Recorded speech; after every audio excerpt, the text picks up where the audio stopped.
Yes. Okay, so student trustee Daniel Gervasio. Here. Caitlin Nguyen. Here. Oops, here. Thank you. Charlotte Sang. Here. Natalia Alvarado. Present. Hannah Rosoff. Here. Rosie Tejada, trustee Tejada. Trustee Lee. Here. Trustee Walker. Here. Vice President Gallegos. Here. President Salahuddin. Here, thank you. Unless there are any changes, Superintendent Presta, There's no changes. can I get a motion to approve the agenda? So moved. Second. All those in favor say aye. Aye. Unless there are any changes to the minutes, can I get a motion to approve both October 1st and October 10th? So moved. Second. All those in favor say aye. Aye. Okay, moving on to board report in this part of the agenda for our student trustees who are their first meeting with us. This is a time for us to report out anything for you all that's happening on your school campuses that you would like the community to know, or any events that you've participated in that you feel the community should know. So I'm going to let the adult trustees go first, and then I'll start with the students. So turning it over to Trustee Tejada. Good evening. So I have nothing really to report. I spent last week visiting my daughter in New York. She's at NYU. I can't believe she's a junior. And so, but I am really looking forward to representing the district at the Top of the Hill Festival this Saturday.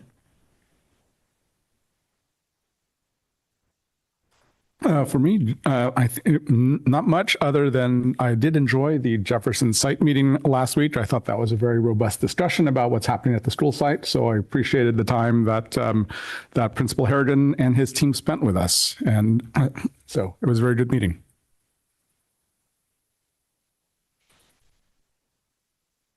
I have nothing to report at this time. I have nothing to report. I also went to the Jefferson site meeting, and I agree, it was a really good conversation. It was nice to just be able to sit down and chat about an issue that is one of our goals, directly tied to one of our district goals.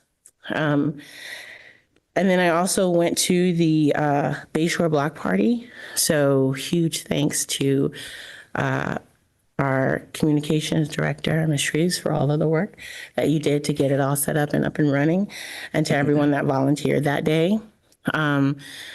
It was moved from the school site to the community center, which I hope that they move it back to the school site, because there was not as much parent participation this year because of the move. The community center had issues with parking, and it was in a weird location. But we made the most of it, and it was great. And then secondly, I would just say the higher level, it's a really stressful time right now. I know I'm really stressed out, like everything that's happening in the world, and then the upcoming elections. And then it's just a really stressful time of the school year because it's right before break. And so I'm just really thinking about everyone's mental health, and we're not going to be able to solve everything all the time, and just hoping that people are taking care of themselves.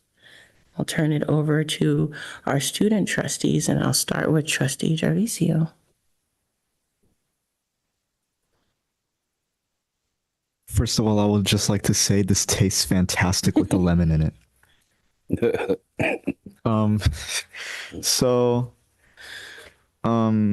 Last week at Thorin was the start of our second quarter. We wrapped up our first one, and with the start of a new quarter, we have our intercession week, which is basically just like a period in time at our school where like the staff take time to create new lessons and just basically prepare for the next quarter.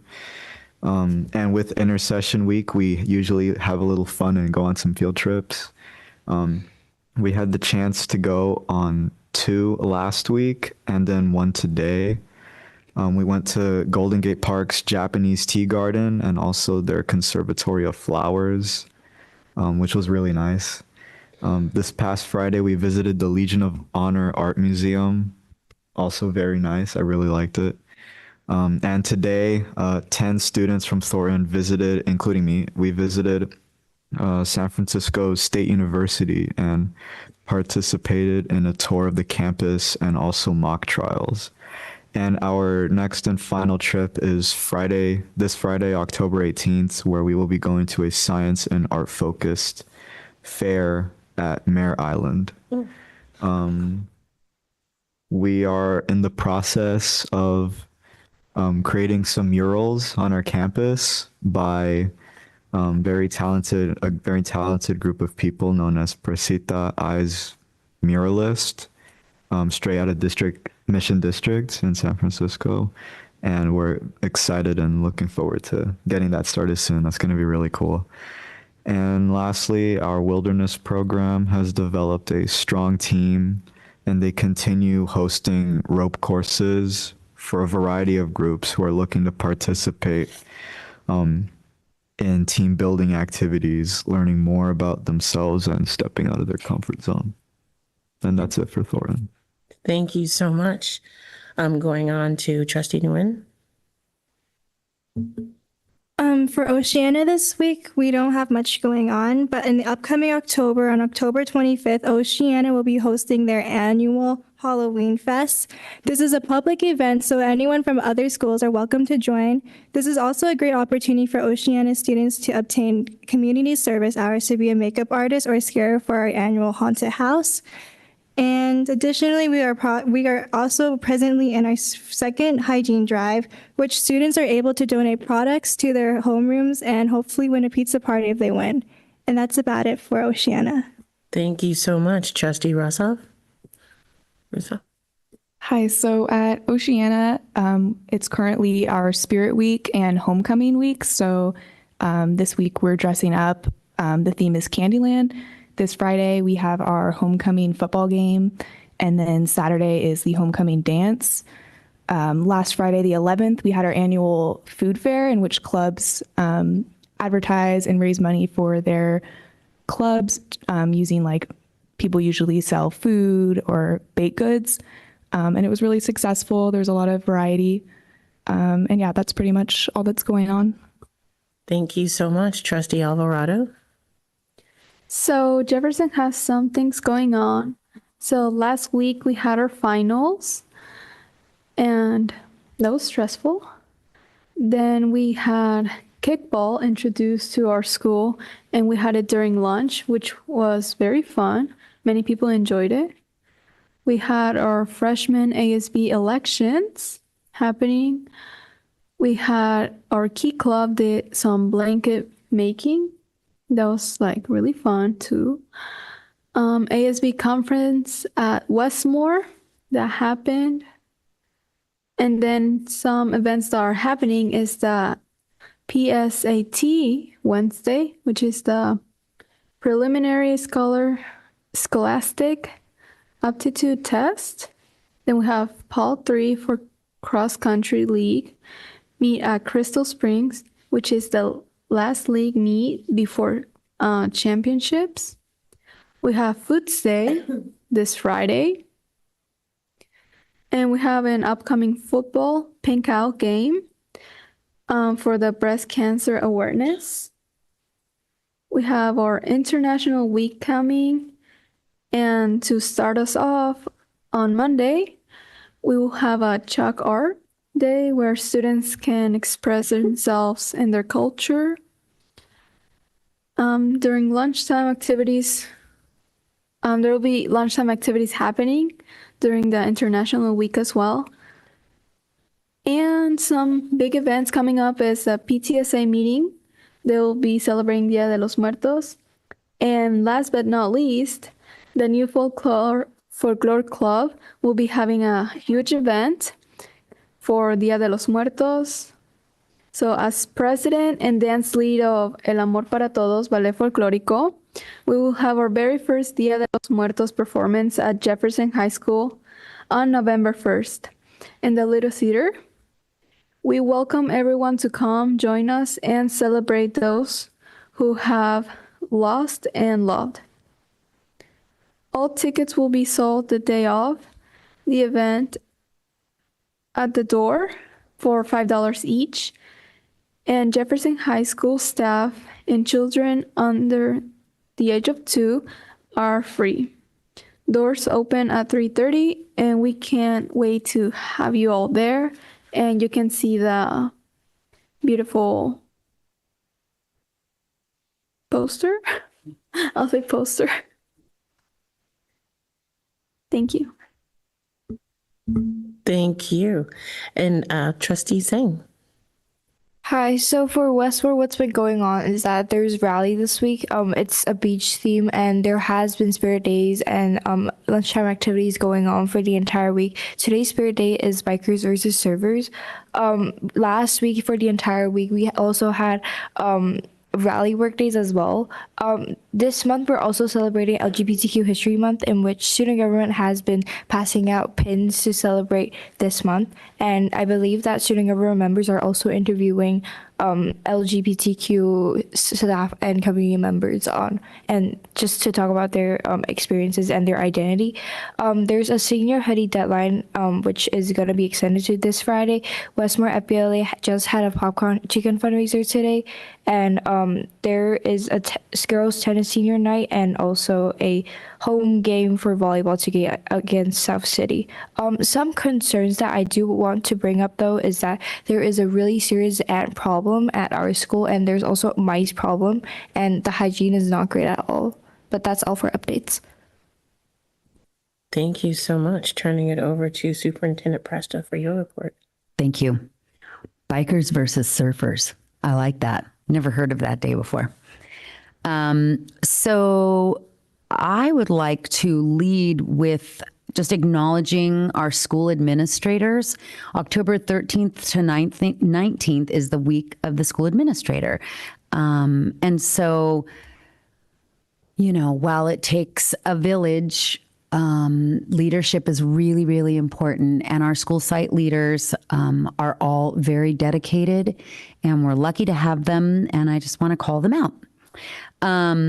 I also was at the Bayshore Block Party this weekend, and I concur with President Salahuddin. It was different.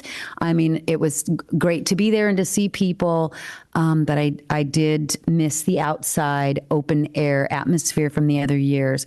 And I'm thankful to everybody who volunteered their time this weekend to be there. Last week, a team of us were at Courageous Conversations Summit. It was a very impactful 3 days. And I think we all really appreciate the opportunity to go focus on racial equity and sort of hone our skills as anti-racist leaders. So it was very good. Aside from that, I think I just want to follow up on what President Salahuddin said. I was meeting with a principal the other day, last week, talking about all this stuff. And they said, I always forget that October's this hard. And October in schools is really, really it's just all kind of flowing at all of us, full steam ahead. Emotions oftentimes are very high, and it's a really stressful time of year. I think you get over the hump of the start of the school year. You don't have a lot of breaks. I'm not sure what it is, but thank you for reminding us, like, we're going to be okay. And it's really important to take care of ourselves. I've actually had a few nights in a row of 7 hours of sleep, which is unheard of in my world, because I think it's just really important for us to take care of ourselves right now.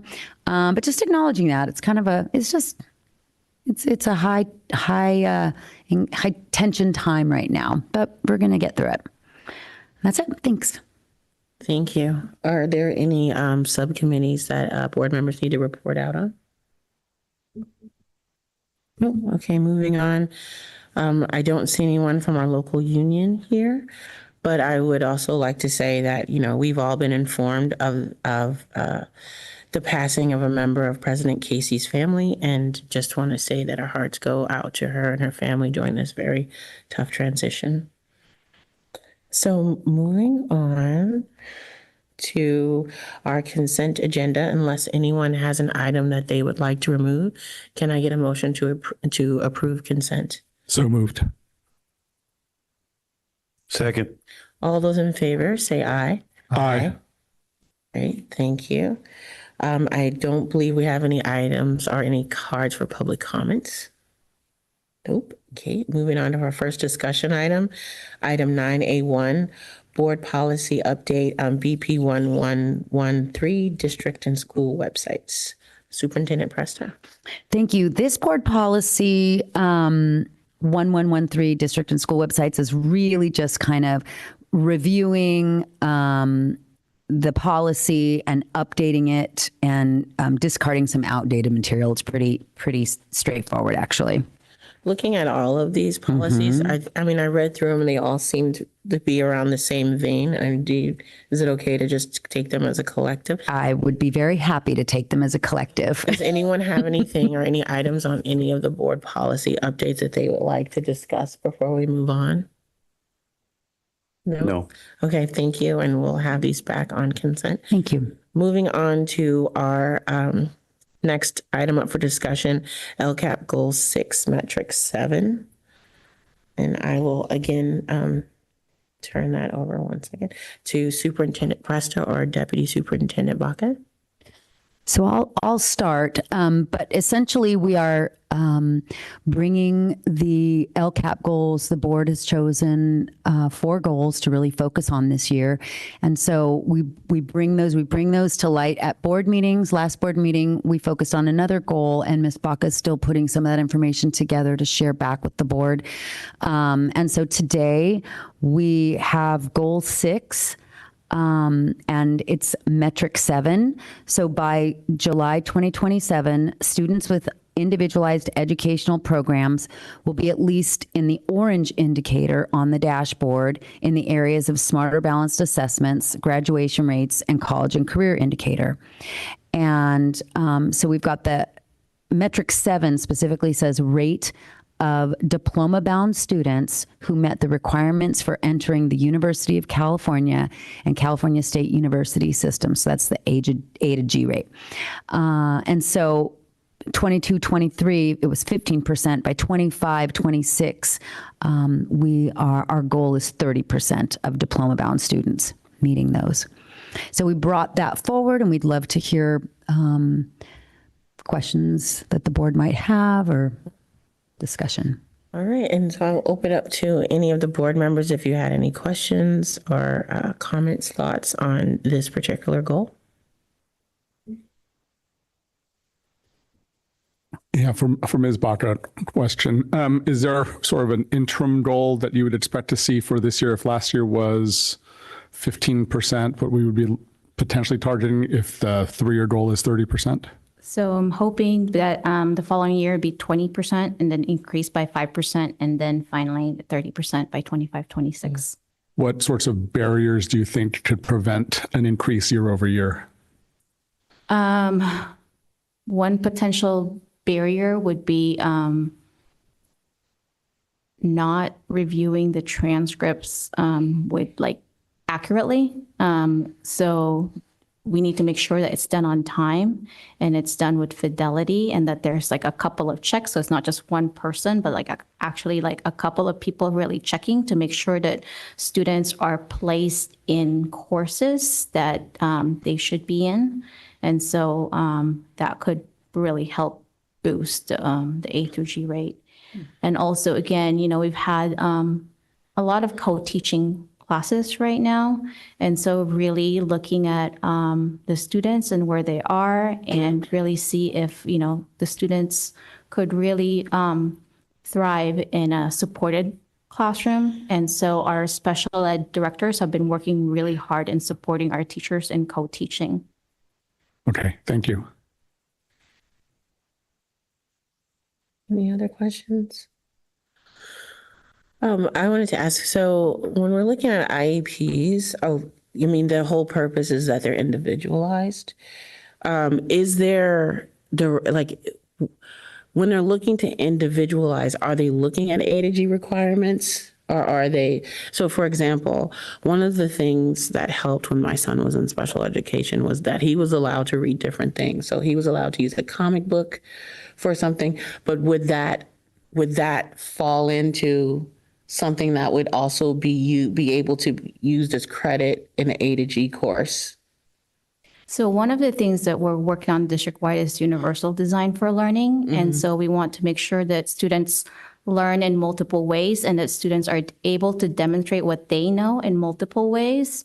And so now, more and more of our teachers are expanding their ways and assessing students' capabilities. So yes, it would qualify that as long as, they meet the standard and we know that there's like multiple ways to show understanding of materials.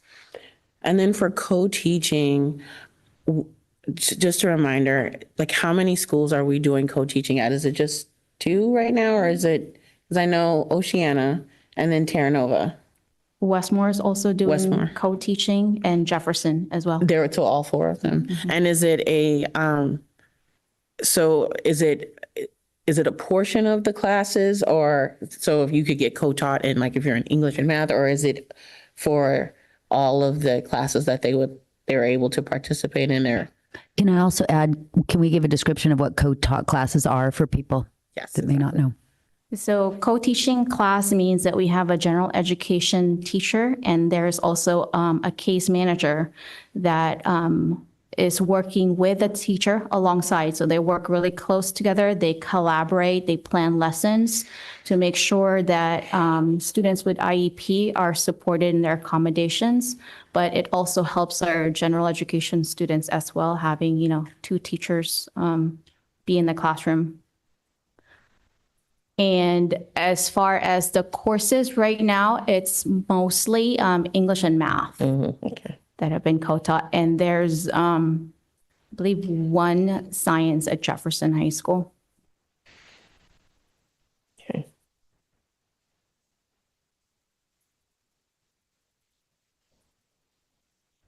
And then, because this indicator is also about the dashboard. So we're also talking about the Smartest Balance assessments. And for those that have an IEP, which is the individualized education plan for our students that qualify for special education, when there's accommodations, like I'm looking at like how many of the students with IEPs have accommodations for Smarter Balance, and then when they do, like they get knocked. There's a knock on their actual score. Is there near, or are they still okay? No, it doesn't lower their score if they have an accommodation. And the accommodations are put in our special education data management system, SACE. And our case managers have been doing a fairly good job in making sure that accommodations are in their IEP, and that also teachers are reminded what those accommodations are, so that they can implement it throughout the school year in their classrooms. And is there a particular area, or is it similar to when we looked at our general population, where thank you for putting the graph that had, where there's gaps or where students are not meeting the IEP requirements, but there was some, math had some of the higher numbers. It was kind of all over the board. Is that similar to with this group? It's very similar, and it's also English. That is the area that needs most focus. Yeah. Okay. Okay.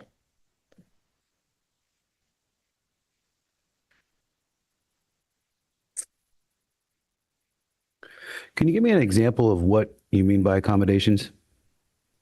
So an accommodation could be using a calculator. So students are able to use the calculator while taking the test. They could also have a text-to-speech where their passage is read to them through the Smarter Balance platform. Some of them have extra time or a separate setting. So those are some of the more common accommodations. Thank you. Yep. Okay. And so besides the co-teaching, is there anything else that we're doing here to help, or is there any other things that we're doing at the school site level or at the district level with training to help with this particular metric? So one of the first things is awareness with our special education staff that this is a goal for our district and it is the board goal. So our special education directors have included this in their agenda item when they speak with their special education staff. The other thing that we are doing is that we have been providing a lot more co-teaching professional development for our teachers. And also, again, continuing with our work with universal design for learning so that we can make sure that, students can access the content and no matter where they are.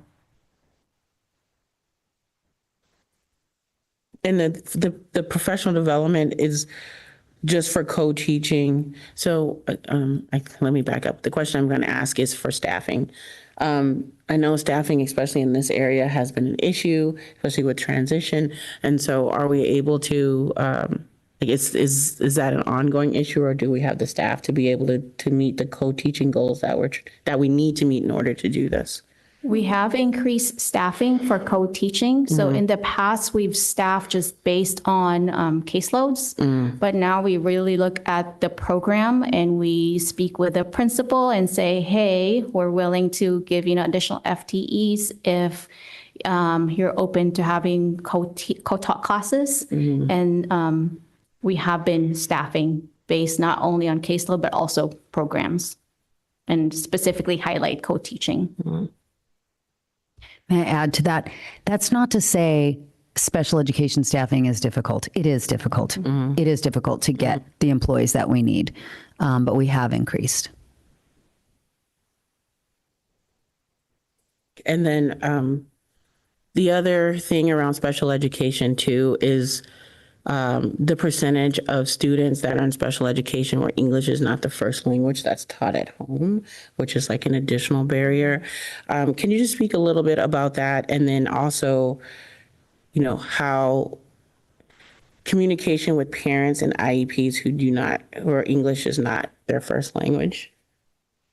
Yeah, so as far as supporting our students or dually identified students who are English learners and with an IEP, we have some bilingual paraprofessionals at the school sites that support that.